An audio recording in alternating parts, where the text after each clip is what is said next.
to a new series called Prevailing in Conflict, and we are excited today to start talking about what Jesus has to say around how to navigate the most difficult kinds of relationships, the ones where we've got conflict with someone, or maybe we're even dealing with what we would call an enemy.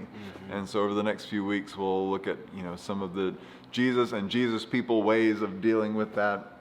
Today in particular, we're talking about this cycle of reciprocity that we get caught up in sometimes, and how no one ever wins the game of getting back. Right.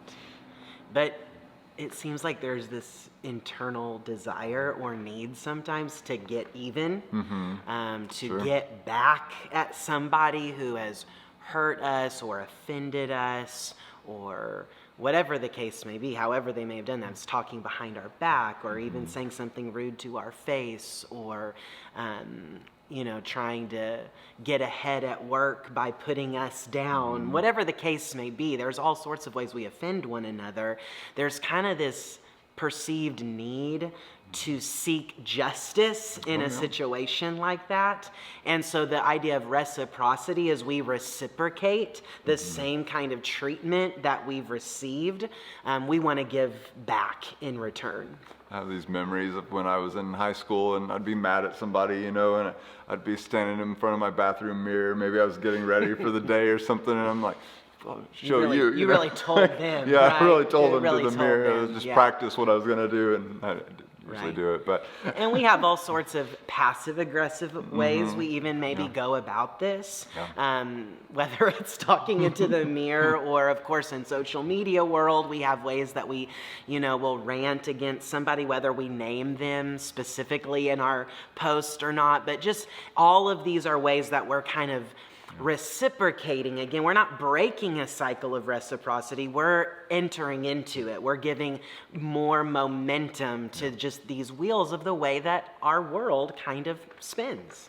So in today's message, you're going to be kind of sharing about Jesus' teaching around the third way. Yeah. And so maybe share a little bit about that in a nutshell here. Yeah, so sometimes Jesus' teaching on this can be a little bit misunderstood of being a people who would just kind of lay down and be doormats and get stepped all over. But really, when you dig into what Jesus is talking about, he's actually, of course, brilliant. He's a genius. And he's basically saying, hey, what if you discerned a way to respond or react to people who are offending you or hurting you in a way that would surprise them, would kind of catch them off guard. So it's not actually laying down and just being a victim, nor is it retaliating in like behavior. It's finding kind of that third way, or an alternative that catches our offender off guard in a way that might cause them to think twice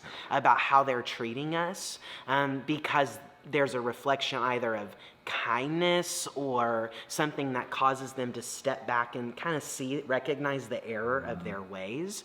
And admittedly, this is not always easy even to come up with. What would that look like? But it is an art almost that we can practice, and is also a way that in Christian community we can sharpen one another in our reaction or response to other people. Yeah, I think that it's incredible to look at Jesus, the way he modeled it, throughout his ministry, but especially at the end. And I mean, it's so powerful, like that moment in the garden where they come to arrest him.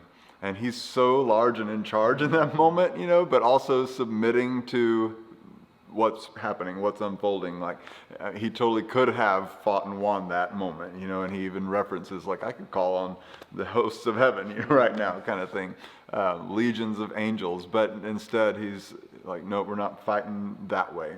Right. I'm fighting a different way. He also could have run for it. Right. But he chose in that moment to submit to the Father's will and what was a better plan, a third way of dealing with the problem. Which, to your point, his disciples reacted in both of those the normal human response, fight or flight, right? Yeah. So we have one that's drawing the sword, and the rest, eventually all of them, fleeing the scene. And you're right, we see in Jesus a totally different kind of response. Yeah. So, even as they're mocking him on the cross, of, hey, if he was really God, he'd come down. And it's like, well, no, I really am, and I need to stay here, and it's this recognition of, like it's almost like everyone else was playing checkers and he was playing chess. That's how I like to say it. Wow, that's deep. So we're called to play chess. Right, we're called to play chess. Which is a great analogy, because it's like thinking not just the next move ahead almost, but the next few moves ahead. And in fairness, this is something where we might say, well, how do we figure out how to do that? And am I even creative? Like, Jesus may be brilliant, but am I that brilliant, Yeah. And it, in reality, it doesn't always come that naturally to us. And this, in fact, is not a natural thing. It's a supernatural thing that we are asking for discernment from the Spirit of God to help us arrive at a response to an enemy, to a difficult person, to someone who's offended us or hurt us. Like, how would you have me respond to them? And it is amazing how he will open opportunities. We're going to talk a little bit about some of those different relationships, how this might play out. But I love to tell this story. I'm not going to tell it on the stage, but I will tell it in this setting of several years ago in our old church building when we had a Carillon bell system, and it played Yankee Doodle Dandy at like 2 a.m. in the morning, And the next door neighbor, was so annoyed, rightfully so. But instead of coming over, and just like, hey, there's a problem with your bell system, could you reprogram that? He went on Facebook and did a whole rant about how ridiculous it was for our church to have bells playing in the middle of the night. And of all things, it's playing Yankee Doodle Dandy. And negative feedback starts coming on, and so someone alerts me to this, and I look at the thread, and of course my heart starts pounding, because I'm like, these are my people, this is my church, and so, again, we could have done absolutely nothing, of course, maybe fix the bells, but then just let it be, or we could have responded in kind on the thing in a passive aggressive way. Jerk. Or just come knock on our door, whatever. And instead, a couple of us talked and were able to process through this and created a plan where we fixed the bells that night. And then at the same time, we got a card and some chocolates and wrote a nice note apologizing. I put my personal cell phone number in the card, like, hey, if there's ever a problem, we want to be good neighbors, and just reach out to me and let me know. We'll get it taken care of. And now whether this would have happened or not, I still think that would have been the right response. But what ended up happening is our neighbors ended up taking a picture of that card and the chocolates and did a follow-up post. And then the whole narrative flipped, and all of a sudden there were people on the thread like, that's my church, it's the most wonderful place, if you're looking for a home church, you should come. And other people that didn't go to our church are like, oh, the people at First Church of God are wonderful. And it totally flipped the narrative. And I love that example as just a thing that could have gone one way or the other. Yeah. But I think it was a perfect example of just finding a third way, and it broke the cycle of reciprocity. Yeah.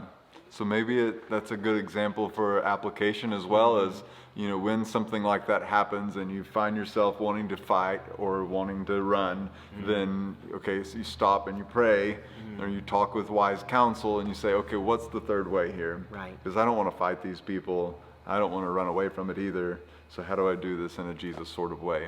And maybe together we can have enough creativity to figure out, how to move forward more like Jesus. And I love this, in our marriages, not that our spouse is our enemy, but this, conflict. I love you, hun. But we do have conflict, and a cycle of reciprocity can create a really tumultuous Yeah. marriage and home. Right. And so that's a great laboratory to work this kind of thing out and say, how am I going to respond when my spouse frustrates me or hurts my feelings, or what? Like, am I going to respond in kind? That just sets up this vicious cycle. We can do that. We've listed some other relationships on this page, but that's a great exercise to kind of go through and be like, what could this look like with a difficult boss or a difficult employee or a difficult neighbor or my spouse, whatever the Yeah. case Those may be. whoever's pushing your buttons, say like, Yeah. okay, when's my button getting pushed, Right. and what do I need to do when it happens? Right. Right. So have fun.